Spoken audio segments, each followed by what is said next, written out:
لا حول ولا قوة إلا بالله العلي العظيم أعوذ بالله من الشيطان اللعين الرجيم بسم الله الرحمن الرحيم الحمد لله الذي هدانا لهذا وما كنا لنهتدي لولا أن هدانا الله لقد جاءت رسل ربنا بالحق والصلاة والسلام على النبي الأمي القرشي الهاشمي أبي القاسم محمد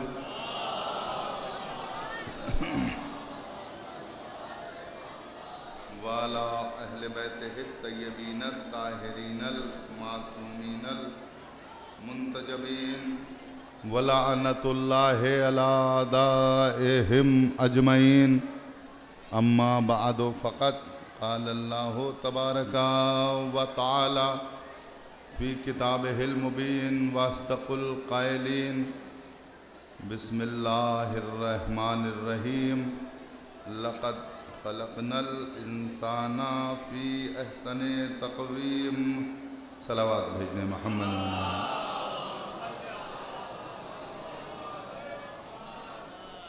تھوڑا تھوڑا اگر آگے تشریف لے آئیں تو بلا فاصلہ آگے آپ حضرات تھوڑا تو آپ بھی تھوڑا سا آگے تشریف لے آئیے آگے آئیے آگے آئیے ایک بآواز بلند صلوات ارشاد فرما دیں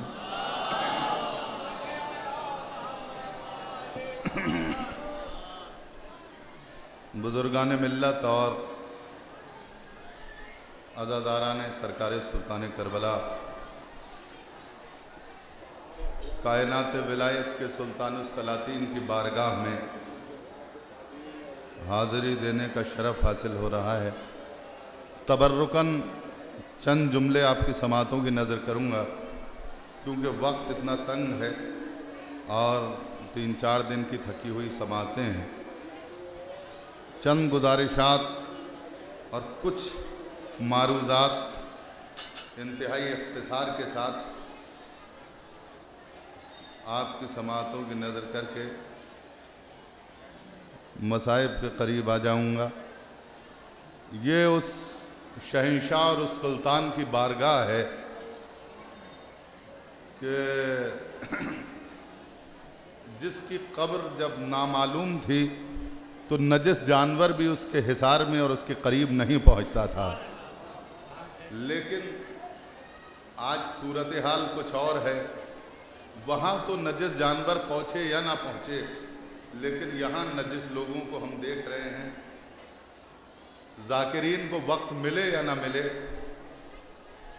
سیاسی حضرات مسند سیاست پر بیٹھ کے بددیانتی کرنے والے ان کو وقت ضرور مل جاتا ہے لیکن میں آپ کے سامنے عرض کروں اگر آپ کی سماعتیں بیدار ہیں تو پوری دنیا میں سامراجی طاقتیں صہیونی طاقتیں جو شیعت کے خلاف کاریگران فتنہ و فساد سازشیں کر رہے ہیں اور شیعت کو ختم کرنا چاہتے ہیں تباہ کرنا چاہتے ہیں مرجعیت اور نظام اعضاء کے خلاف تحریکیں چلا رہے ہیں انہوں نے دیکھا کہ آج بھی شام کی فضاؤں کے اوپر جب چند دن پہلے میزائل چھوڑے گئے تو جناب سیدہ نے اپنا اور جناب زینب نے اپنا اختیار دکھایا کہ میزائلیں مارنا تمہارا اختیار میں ہے میزائلوں کو لوگوں تک اور روضوں تک پہنچانا یہ تمہارے اختیار میں نہیں ہے تم میزائلیں مار تو سکتے ہو لیکن تمہیں ہم اپنا اختیار دکھا دیں گے تمہاری میزائلیں فضا ہی میں منتشر ہو کے رہ جائیں گی تو جب بڑی بڑی طاقتیں سامراجی طاقتیں صہیونی طاقتیں ان کے دروازے پر آ کے نہیں ٹک پاتی ہیں تو یہاں کے کاریگران فتنہ و فساد سن لیں اگر وہ مولا سے بددیانتی کریں گے بارگاہ حسین سے بددیانتی کریں گے بارگاہ امیر المومنین سے بددیانتی کریں گے تو بنی امیہ و بنی عباس کے خزانے جب اس قوم کا کچھ نہ کر سکے تو یہ معمولی سے بالش دیے اس قوم کا کیا بگاڑ سکتے ہیں صلوات بھیج دیں محمد و آل محمد جملے عرض کروں گا۔ عزاداری ایک تحریک کا نام ہے، مجلسیں ایک تحریک کا نام ہے، ایک روشنی کا نام ہے، ایک قوت کا نام ہے، ایک صلاحیت کا نام ہے، ایک سیلاب کا نام ہے۔ بڑوں نے سوچا کہ کسی طرح سے عزاداری رک جائے، لیکن عزیزوں میں آپ کے سامنے عرض کرنا چاہتا ہوں، جب سرکار سید الشہداء مدینے کو چھوڑ کے اپنے وطن کو خیر آباد کہہ کے کربلا کی طرف جا رہے تھے تو انہوں نے یہ نہیں کہا کہ میں یزید کی بیعت کے انکار کے لیے جا رہا ہوں، یزید کا تختہ پلٹنے کے لیے جا رہا ہوں، یزید کو شکست دینے کے لیے جا رہا ہوں، یزید کو ختم کرنے کے لیے جا رہا ہوں، بلکہ سرکار سید الشہداء نے مدینے میں بھی اور مدینے کے بعد خانہ کعبہ کا پردہ پکڑ کے بھی یہ کہا کہ میں اصلاح امت کے لیے جا رہا ہوں۔ یعنی حسین یہ بتا دینا چاہتے تھے کہ جو قومیں سو جایا کرتی ہیں اس میں یزید جیسے لیڈر پیدا ہوا کرتے ہیں۔ نہیں غور کیا آپ نے؟ جو قومیں سو جایا کرتی ہیں، جن کو اپنے وجود کا احساس نہیں ہوتا، جنہیں اپنے وجود کی حیثیت کا اندازہ نہیں ہوتا، اس میں یزید جیسے عیاروں، مکاروں، غداروں، دسیسہ کار لیڈر پیدا ہوتے ہیں۔ اور جب قومیں سو جایا کرتی ہیں، جب قومیں سوتی ہیں، جب کوئی سو جاتا ہے تو یا تو اسے پانی چھڑک کے جگایا جاتا ہے۔ ہماری قوم اتنی سوئی ہوئی تھی کہ سرکار سید الشہداء نے کہا کہ یہ وہ قوم ہے کہ جسے پانی چھڑک کے نہیں جگایا جا سکتا، بلکہ خون کے چھینٹے مار کے اس کو جگایا جائے گا۔ لہذا حسین کربلا میں اپنے خون کا نذرانہ پیش کرنے اور اس قوم کو جگانے کے لیے گئے، اور ایسا جگایا کہ قیامت تک اب جہاں بھی ظالموں، جابروں، عیاروں، مکاروں، غداروں، دسیسہ کار، یزیدیت کا پیروکار جو بھی پیدا ہوگا تو کربلا اس کے مقابلے پر کھڑی ہوئی نظر آئے گی۔ اور حسین نے یہی تو کہا تھا، یزید تجھ میں اتنی ہمت نہیں ہے کہ تو مجھے گھر سے نکال سکے، کیونکہ جب تیرا باپ میرے بڑے بھائی کو نہ نکال سکا، میرے بابا کو نہ نکال سکا، تو مجھے کہاں سے نکال سکتا ہے؟ میں آہستہ آہستہ جاؤں گا، میں رکتا ہوا جاؤں گا، میں قیام کرتا ہوا جاؤں گا، میں منزلوں پر ٹھہرتا ہوا جاؤں گا۔ کیوں؟ تو کہیں تو میرے مقابلے پر کسی جگہ پر تو آ کے ٹھہر۔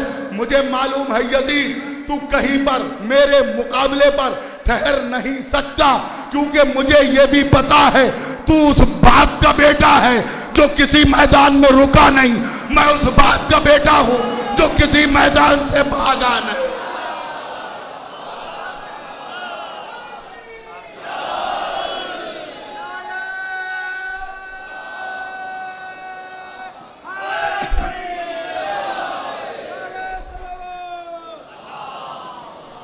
عزاداری چند جملے آپ کے سامنے عرض کروں گا اور پھر میں مصائب پڑھ دوں گا۔ عزاداری سمجھے ہی نہیں، عزاداری شعور والوں کا کام ہے، بے شعوری کا نام عزاداری نہیں۔ کیونکہ آپ سڑک پر کھڑے ہو کے ٹھٹے لگائیے، کہے لگائیے، کوئی آپ سے نہیں پوچھے گا کہ کیوں ہنس رہے ہو، لیکن اگر آپ روئیں گے تو ہر راہگیر، ہر چلتا ہوا شخص یہ ضرور سوال کرے گا کہ تم رو کیوں رہے ہو۔ بہت توجہ چاہتا ہوں۔ اور یہ عزاداری، اس کی تحریک کو، اس کی قوت کو، اس کی طاقت کو، اس کے چشمے کو اور اس کے وقار کو تم کم نہ سمجھنا۔ یاد کرو آیت اللہ خمینی سے جب یہ پوچھا گیا کہ آپ ایران میں انقلاب کیسے لے کے آئے، تو آیت اللہ خمینی نے، بش شکن خمینی نے جواب دیا کہ ہم جو انقلاب لے کے آئے ہیں، جو 2500 سالہ شاہی کا تختہ الٹا ہے، تو ہم نے کچھ نہیں کیا۔ ہماری قوم 1400 سال سے لے کے آج تک عزاداری کے مضبوط قلعے کے اندر محفوظ تھی۔ ہم نے صرف اتنا کیا کہ جس قوم عزاداری کے مضبوط قلعے میں محفوظ تھی، اس قلعے کے تمام دروازوں کو کھول دیا، اور جب دروازوں کو کھولا، اب جو قوم باہر نکلی تو دنیا نے دیکھا کہ 2500 سالہ شاہی کو ان ماتمداروں نے، علی اکبر کا علم اٹھانے والوں نے، عباس کا پرچم بلند کرنے والوں نے کس طرح سے نیست و نابود کر دیا۔ میں یہی تو کہنا چاہتا ہوں، جب خمینی بشکن نے قوم کو بیدار کیا، قوم بیدار ہوئی تو اس وقت کی شاہی ختم ہو گئی۔ سنو عزاداری کے دشمنوں، کہیں ایسا نہ ہو آج کی قوم بھی بیدار ہو جائے۔ جب اس زمانے کی شاہی نہ بچی تو تمہارا وقار کیا بچے گا، تمہاری حیثیت کیا بچے گی، تم کیا کر پاؤ گے؟ جب بنی امیہ اور بنی عباس کی حکومت اس قوم کا اور اس عزاداری کا کچھ نہ کر پائیں تو تو تمہاری بساط کیا ہے؟ تو بالشتیوں سے زیادہ کچھ نہیں ہو، کیونکہ اس عزاداری نے ہمیں جذبہ دیا ہے، ایک تحریک دی ہے. یاد کرو کہ سپر طاقتوں کے دربار میں جا کے بولنا ہر ایک کے بس کی بات نہیں ہوتا، لیکن یزید یا شکن زینب، علی کی شیر دل بیٹی زینب، حسین کی بہن زینب، جب اس شرابی کے دربار میں جا کے کھڑی ہوئی اور اس نے خطبہ دینا شروع کیا، بتانا شروع کیا، یزید نے کہا دیکھو تو عز من تشاء وتذل من تشاء، اللہ کو جسے عزت دینا تھی اسے عزت دی، جسے ذلیل کرنا تھا اسے ذلیل کیا.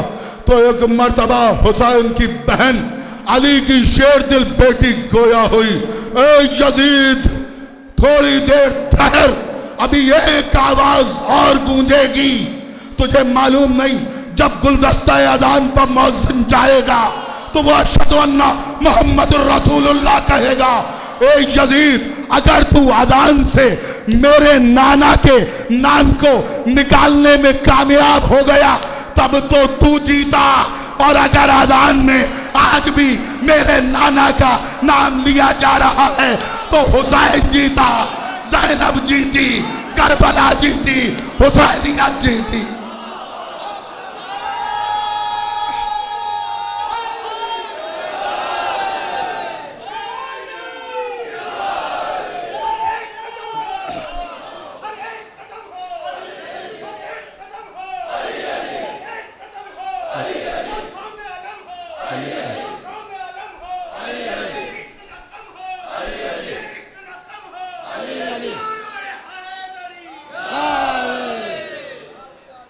ہم نے کب کہا جناب کہ ہماری ہے کربلا؟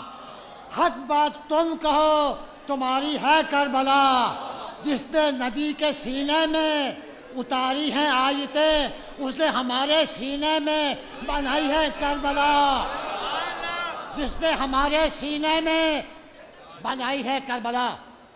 رام پرساد نوشاد کہتے ہیں اے مسلمانوں کے محمد، ہمارے ہندو میں سے تمہارا کوئی قاتلی نہیں ہے. سردار مہندر سنگھ شیر بہادی کہتے ہیں اے مسلمانوں یہ تو مانتے ہیں ہم، اے مسلمانوں تمہارے ہیں حسین، مگر جی بھر کے ہم کو بھی کہنے دو کہ ہمارے ہیں حسین. نعرہ حیدری، نعرہ حیدری، نعرہ حیدری، نعرہ صلوات. عزیزو فرش اعضا پہ بیٹھے ہیں، جھجکا کر گھٹکا کر نہیں، دل کھول کے کہہ دو محبت علی کی ہوگی، ہاتھوں کو بلند کر کے نعرہ حیدری، نعرہ حیدری، نعرہ حیدری. سلامت رہیے ممبر. چند منٹ میں آپ کے لوں گا. حسین تم سے بھی کچھ چاہتے ہیں، حسین ہم سے بھی کچھ مطالبہ کرتے ہیں، اور جانتے ہیں حسین کا مطالبہ کیا ہے؟ عاشور کے دن، توجہ سے سنیے گا میرے بزرگ اور میرے نوجوان سنیں، عاشور کے دن حسین دو چیزوں کے پیاسے تھے. عجیب و غریب بات آپ کے سامنے عرض کر رہا ہوں. عاشور کے دن حسین دو چیزوں کے پیاسے تھے. ایک حسین تھے پانی کے پیاسے، ایک تھے لبیک کے پیاسے. اور اس کی دلیل یہ ہے کہ حسین نے کربلا کی بلندی پر کھڑے ہو کے کہا تھا حل من ناصر ینصرنا، وہ صدائے بازگشت آج بھی گونج رہی ہے. تو حسین دو چیزوں کے پیاسے تھے. پھر دوہرا رہا ہوں، حسین دو چیزوں کے پیاسے تھے، یا حسین پانی کے پیاسے تھے یا حسین لبیک کے پیاسے تھے. لیکن کوئی کتاب، کوئی مورخ، کوئی عالم، کوئی فلسفی، کوئی مفکر، کوئی عالم، کوئی مفتی مجھے آ کے یہ بتا دے حسین نے کہیں پر پانی مانگا ہو. حسین نے پانی طلب نہیں کیا، حسین نے لبیک کا مطالبہ کیا. کل بھی حسین نے لبیک کا مطالبہ کیا تھا، آج بھی حسین تم سے لبیک کا مطالبہ کر رہے ہیں. کہو دونوں ہاتھ اٹھا کے لبیک کیا.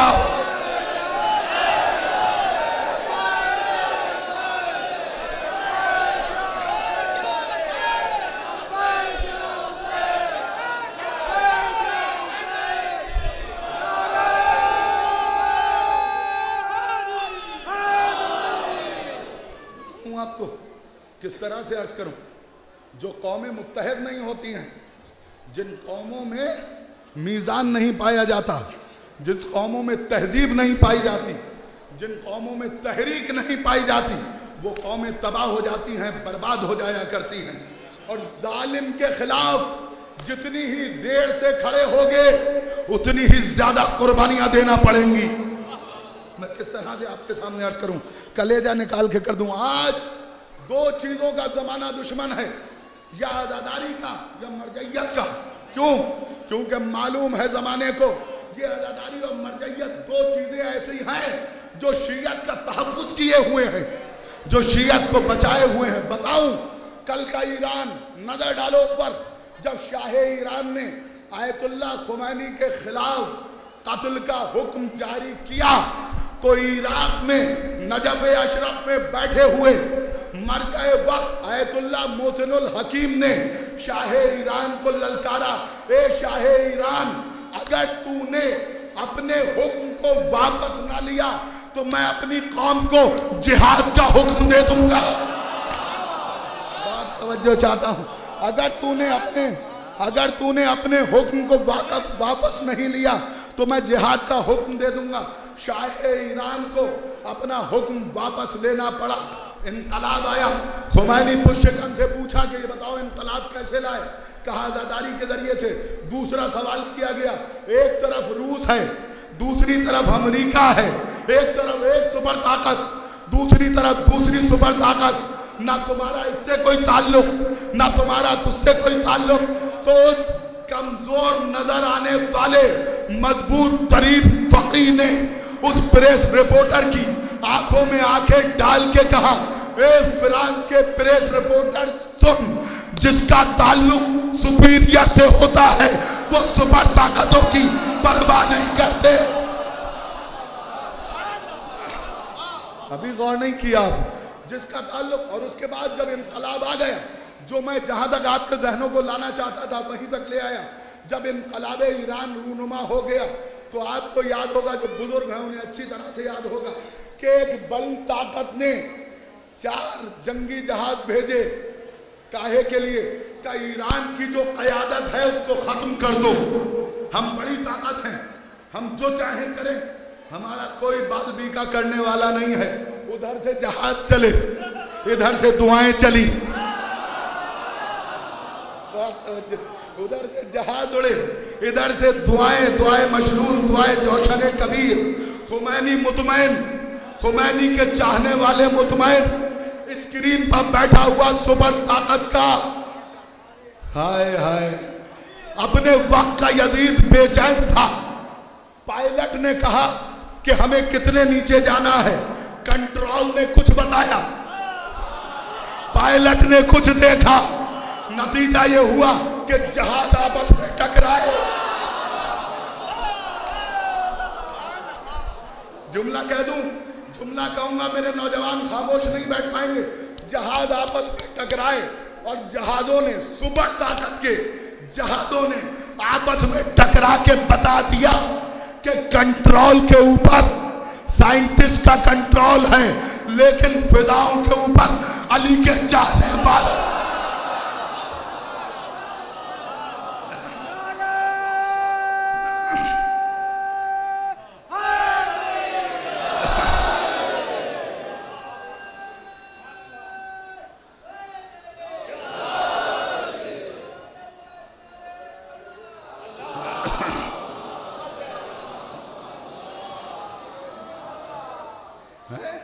لیکن فضاؤں کے اوپر خمینی مشکن کا، دعائیں پڑھنے والوں کا، ہاتھ میں تسبیح لینے والوں کا کنٹرول ہے۔ جملہ کہہ دوں، آگے بڑھا دوں بات کو۔ یہ سین اس وقت کے بزرگوں نے دیکھا تھا۔ 2 مہینے پہلے اس عہد کے نوجوانوں نے اخباروں میں دیکھا اور ٹی وی پر سنا کہ جس طرح سے اس زمانے میں 4 جہاز چلے، آپس میں ٹکرا گئے، اسی طرح سے 2 مہینے پہلے سیدہ زینب کے روضے کی طرف 110 میزائلیں چلی، کوئی ہوا میں پھوٹی، کوئی فضا میں پھوٹی، کوئی سمندر میں پھوٹی، کوئی نیچے نہ آ پائی۔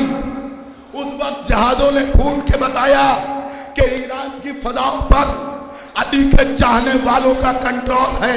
2 مہینے پہلے میرزاؤں نے ٹویٹ کے بتایا کہ شام کی فضاؤں پر حسین کی بہن زینب کا کنٹرول ہے.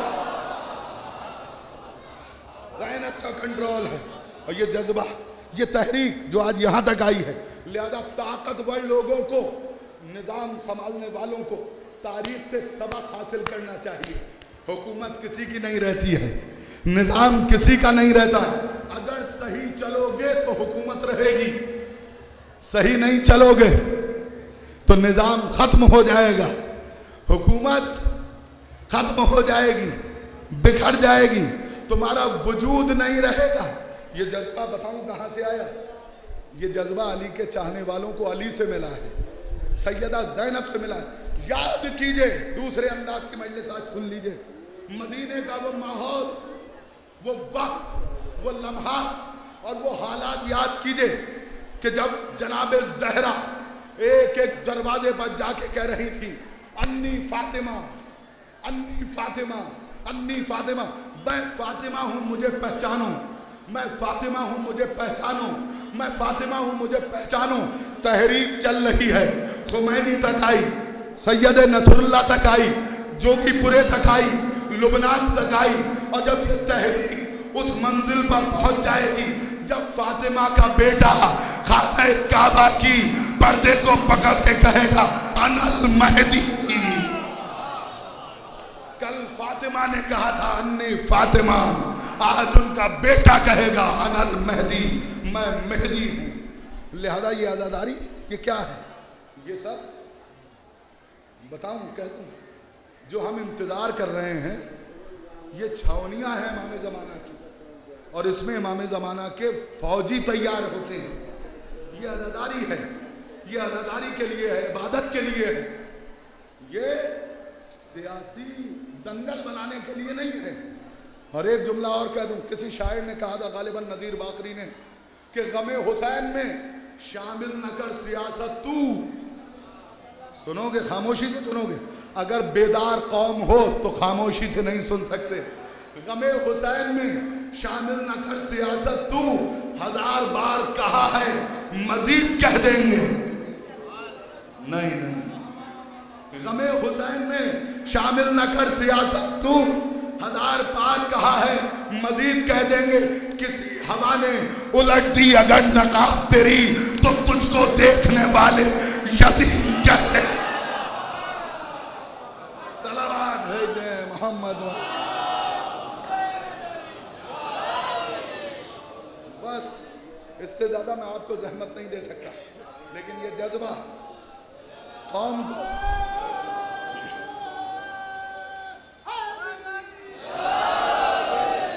بیدار کرنا ہوگا، لٹانا ہوگا، لٹانے کا جذبہ پیدا کرنا ہوگا.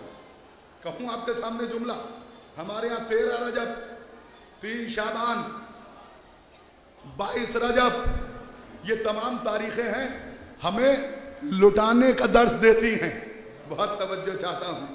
بھائی شیعہ پیدا ہوتے ہی جب اس کے شعور کی آنکھیں کھلتی ہیں تو وہ لوٹنا نہیں سیکھتا ہے، لٹانا سیکھتا ہے.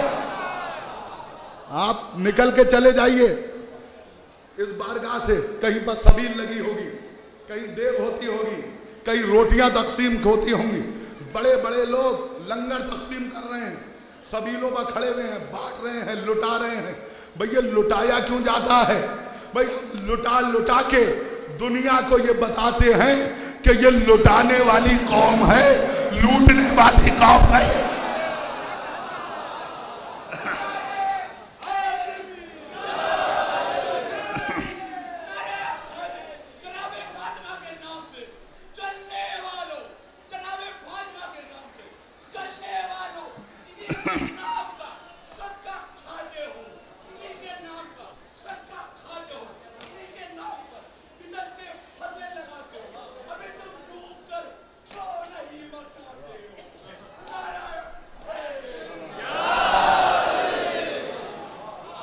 والی قوم، لوٹنے والی. اچھا یہاں سے تھوڑے ہی فاصلے پہ ہے شری نگر، درگاہ حضرت بل. پورے ہندوستان کے مسلمان کشمیر سے کنیا کماری تک کے درگاہ حضرت بل جاتے ہیں. کہا کیا کر رہے ہو؟ کہا بالوں کی زیارت. اور اوپر سے اتر کے آئے. کہا یہ نظر کیا ہے؟ یہ نیاز کیا ہے؟ یہ جوگی پورا کیا ہے؟ یہ تسبیحات کیا ہیں؟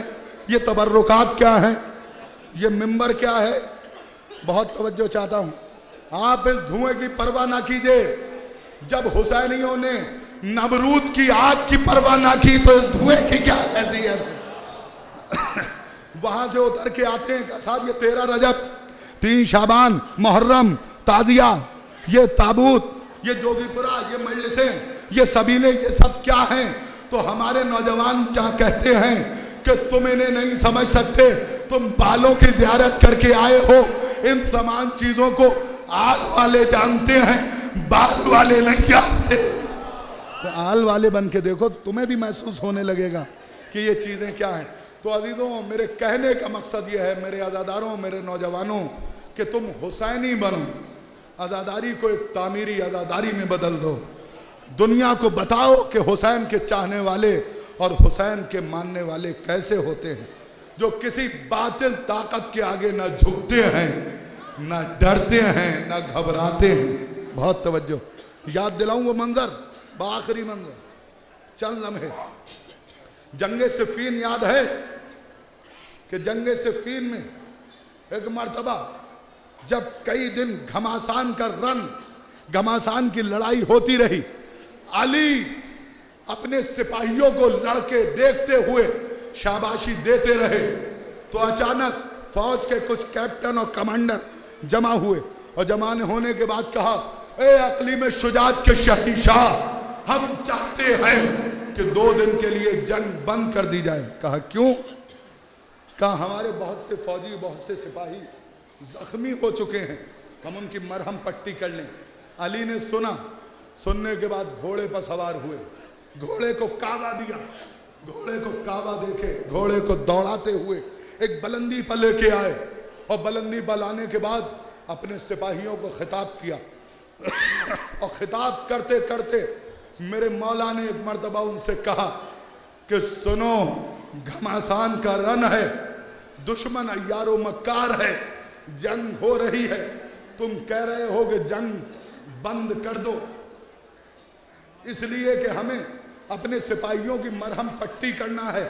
جاؤ، آخری جملہ ہے مجلس کا، جاؤ اپنے سپاہیوں کی مرہم پٹی کرو، لیکن جنگ بند نہیں ہوگی. جملہ کہہ دوں، آہستہ سے کہوں، آہستہ ہی سے سنیے گا.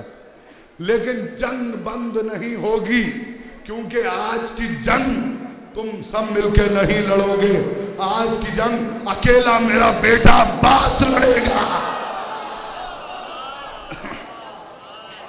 عباس کو خیمے میں لے گئے، سجایا، سر پہ امامہ رکھا، کمر پہ پٹکا باندھا، ہاتھ میں تلوار دی. کہا جا میرے لال، میرے شیر، داد شجاعت دکھا.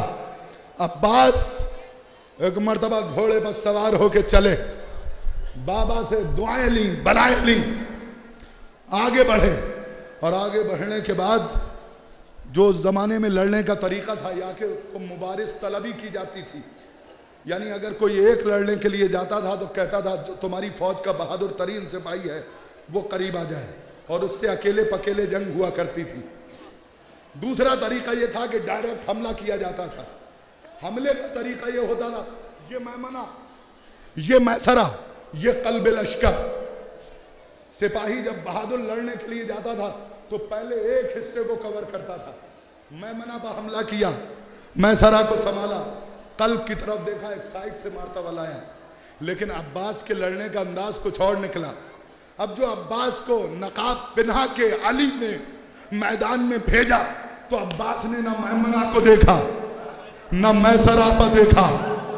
لاکھوں کے لشکر کے بیچ میں عباس گھس گیا، دونوں ہاتھوں میں تلوار، کبھی ادھر مارا، کبھی ادھر مارا، کبھی ادھر مارا. ایک ہی آواز بلند ہو رہی تھی، ارے علی آ گئے، علی آ گئے، علی آ گئے، علی آ گئے. سنو کہ بس ختم کرنے جا رہا ہوں. اور جب فوجوں نے عباس کو چاروں طرف سے گھیر لیا.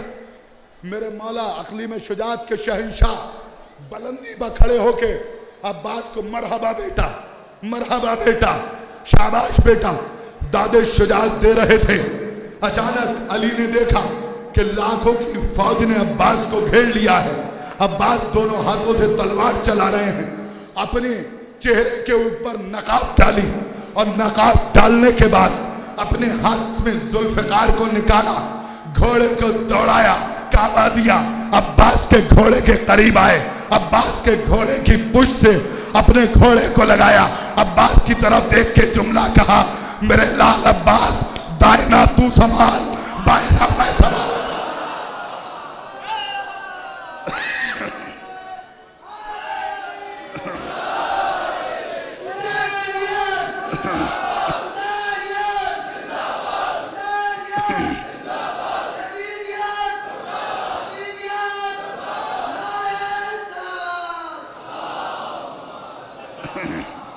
سنو گے عباس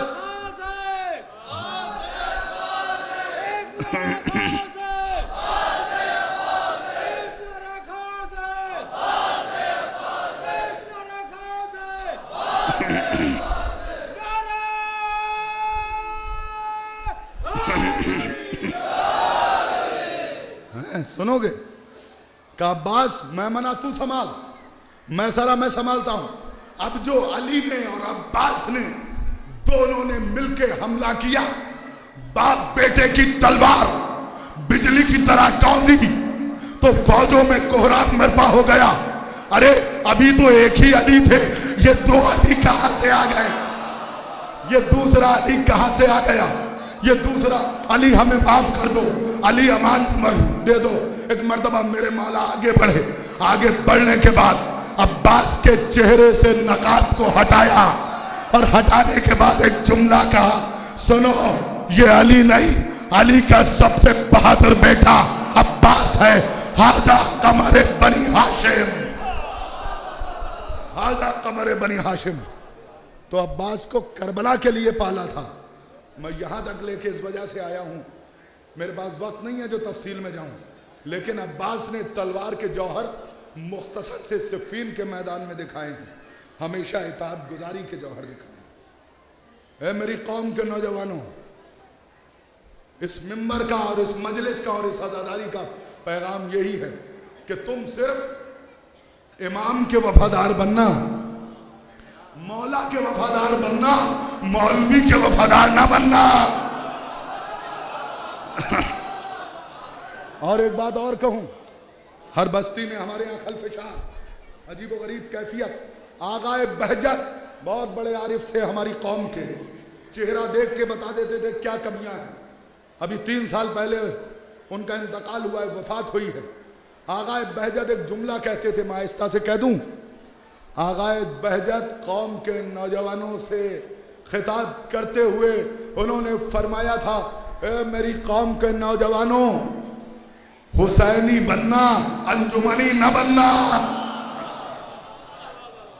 اے میری قوم کے نوجوانوں، حسینی بننا، انجمنی نہ بننا. میری سمجھ میں یہ نہیں آتا کہ آغائے بہجت نے یہ جملہ کیوں کہا، لیکن سمجھ میں اس وقت آیا کہ جب میں نے بستی بستی قریہ قریہ جا کے دیکھا کہ انجمنیں آپس میں دست با غریباں. اس کا نوحہ دیر تک ہو گیا، اس نے لمبا نوحہ پڑھ لیا، اس نے 2 نوحے پڑھ لیے. آج ہم انہیں چھوڑیں گے نہیں، مائک چھین لیں گے، جلوس چھین لیں گے، علم چھین لیں گے. مجھے آغائے بہجت کا جملہ یاد آ گیا، اگر ہماری قوم کے نوجوان باشعور ہوتے اور اگر حسینی ہوتے تو پھر عزاداری میں خلفشار نہ مچاتے، وہ صرف انجمنی نہ بنتے. انجمن کسی کی بھی ہوتی، وہ ماتمدار حسین بن کے حلقے میں کھڑا ہو کے بتا دیتے کہ ہم حسین کے چاہنے والے ہیں. حسین نے اتحاد کا درس دیا ہے، اختلاف کا درس نہیں دیا ہے. اور یہ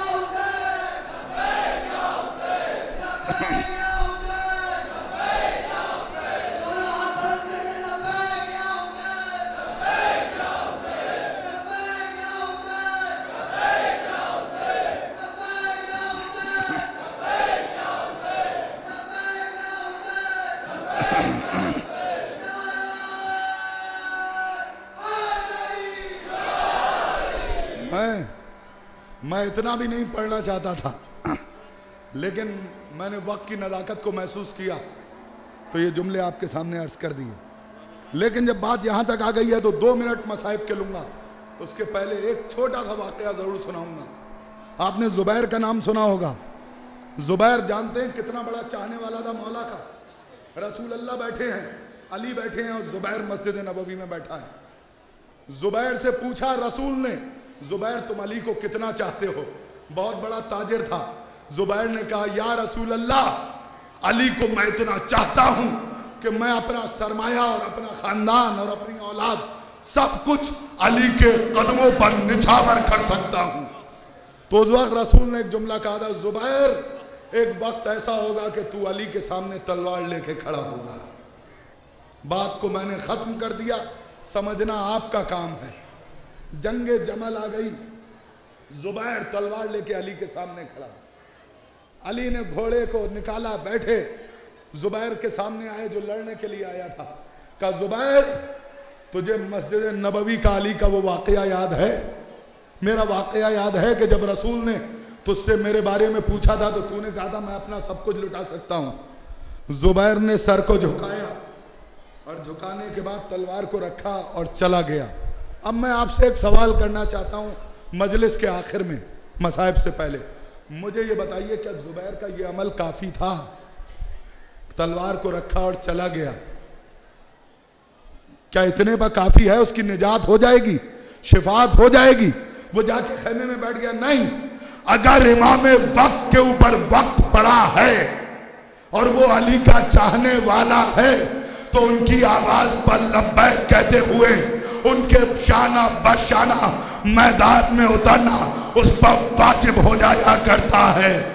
حسین کربلا میں یہی بتانا چاہتے تھے کہ میری قوم کے نوجوانوں تم زبیری نہ بننا، شعور حریت لے کے آنا، تم حر بن کے ہماری صفوں میں آ جانا، تم زبیری نہ بننا۔ بعزیزوں مجلسوں کا یہی پیغام ہے کہ ہم کربلا کو سمجھیں، ہم امام علی کی تحریک کو سمجھیں، ہم علماء اور مراجع کی تحریک اور عظمت کو محسوس کریں کہ آج یہ تشیع کس طرح سے خاک و خون میں غلطہ ہو کر آج جوانی کے عالم میں ہمارے سامنے کھڑی ہے، کس طرح سے سید عرب لبنان میں دشمنوں سے لوہا لے رہا ہے، داد شجاعت حاصل کر رہا ہے، کس طرح سے علی کے چاہنے والے عراق میں مقامات مقدسہ کا تحفظ کر رہے ہیں۔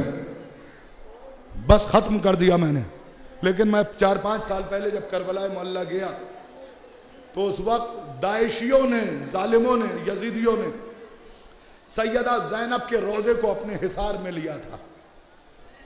اس وقت آیت اللہ سیستانی نے دعوت دی تھی کہ پوری دنیا کے نوجوانوں اور قوم کے لوگوں سے یہ التماس اور گزارش ہے اور یہ حکم ہے کہ وہ مقامات مقدسہ کی حفاظت کے لیے کربلا کی طرف آئیں۔